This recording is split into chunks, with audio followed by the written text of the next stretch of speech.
What you're listening to is a little rhythmic game I played with Bach's third Violin Partita. Later on I'll show you just how few notes it took to turn Bach's piece into something as apparently rhythmically funky as this. What got me started on it was a question from one of my patrons on Patreon as part of a recent Q&A. Ian Lennon wrote, "I've been wondering about bar lines. It seems to me that a couple of hundred years ago it was quite common for composers to start a melody in the middle of a bar, but this is something I don't see very often in more modern music. For example, in hearing the prelude to Bach's E major Violin Partita, it's easy to assume that the anacrusis is to the beat 1, where it's actually to beat 2.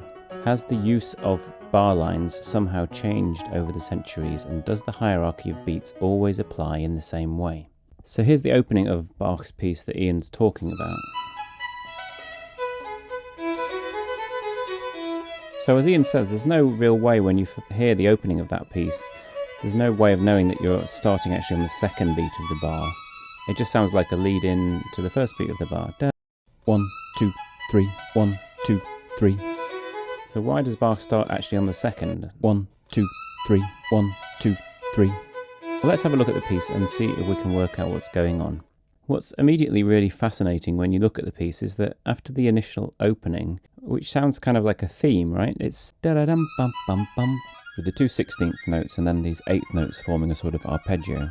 But then after the opening, there is absolutely nothing but 16th notes all the way through the piece.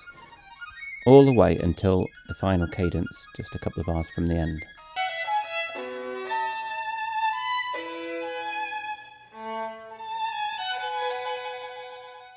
So that's now 2 very big questions. Why does he start on the offbeat? And why does something that sounds like a motive in the opening bar never reoccur?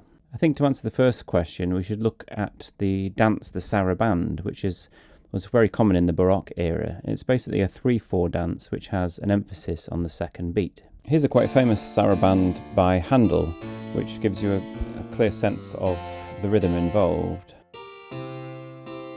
So it's a 1, 2, and 1, 2, 3. 1, 2, 3, and 1, 2. And if we try adding a simple bass line using that rhythm to the prelude, it definitely makes some kind of sense.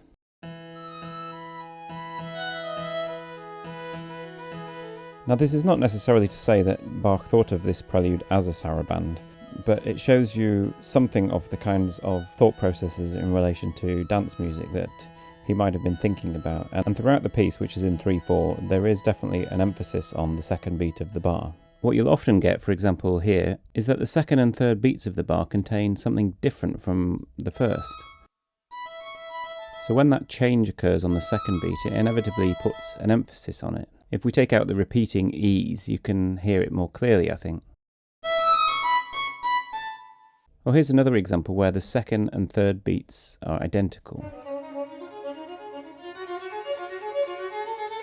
And here there's a whole section where the first beat of the bar always has this same idea, and then that idea is not played on the second and third beats.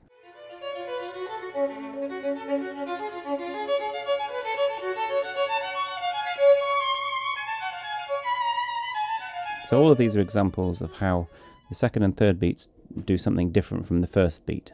So it gives you a fairly clear idea that Bach is actually playing around with that Sarabande-related idea of the second beat of a 3/4 bar throughout this piece. We'll come back to the rhythmic ideas in a minute, but let's just turn our attention to this second question of the sense of a motive in the second bar. And let's just look at this little phrase. I've gone through the score and I've marked all the times that this motive happens. I've allowed myself to include major seconds with the same shape as well as the minor second as it is in the opening bars.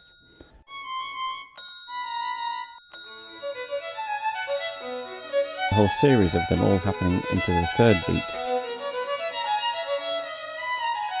before we reach this final one here. And what's straight away noticeable is that that final one is not only the highest note of the piece, but it's also the only other time, apart from that opening phrase, that the top E is reached. And of course it's actually exactly the same notes as in the opening.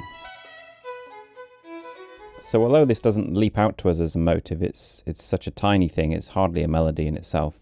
You can see that Bach's really thought about its journey over the course of the piece. It starts at a high register and then is gradually reintroduced over the course of the piece until only finally returning to that high register at the very end. And this use of register is very typical of Bach. It's certainly not an accident that after those initial high E's, we have to journey through the piece until we only finally arrive back at the high E at the very end. The other aspect of the rhythmic displacement, which I really love in this piece, is the way that Bach plays with where the beat seems to land. Throughout the piece, he's constantly shifting the sense of where it is. So, for example, he starts by using solid 4-bar phrases, everything operating quite neatly. Although even there, you've got some syncopation. You start with this bar that seems to be in 8th notes, and then you suddenly shift the emphasis to those offbeat 16th notes.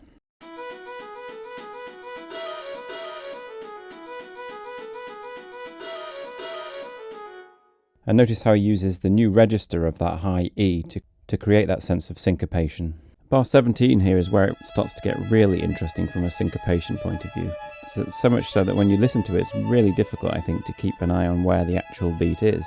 Up until this point, all of the changes of harmony have always happened on the beat or on the 8th note. But at this point, Bach shifts the changes to happening on the 2nd and 4th 16th notes. So this is the first thing that starts to muddy the waters as to where the actual beat is. And then there's two other things happen which muddy it even further. One is the fact that the changing harmony sometimes happens on the beat, like in bar 20, for example. Clearly a change of harmony at that point. Whereas in bar 21, we only discover that we're on a new chord on the 4th 16th note of the bar. And then in bar 26, you get yet further muddying of the waters. The downward pattern collides with the repeating E, further confusing our ear as to where we actually are.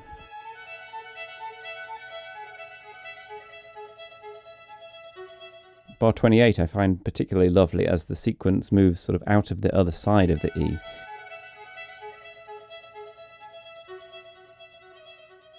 And I find you can easily find yourself listening to this section before 28 and hearing those changes of notes as the downbeat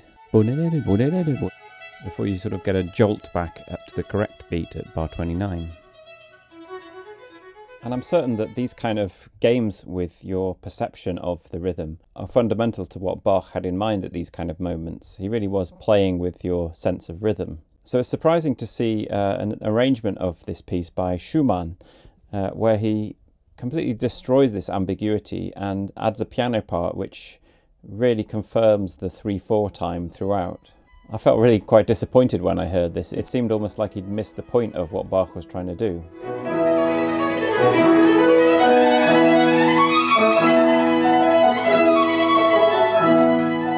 There's actually a whole dissertation on Schumann's misreadings of Bach by Joel Lester, which I'll link to below.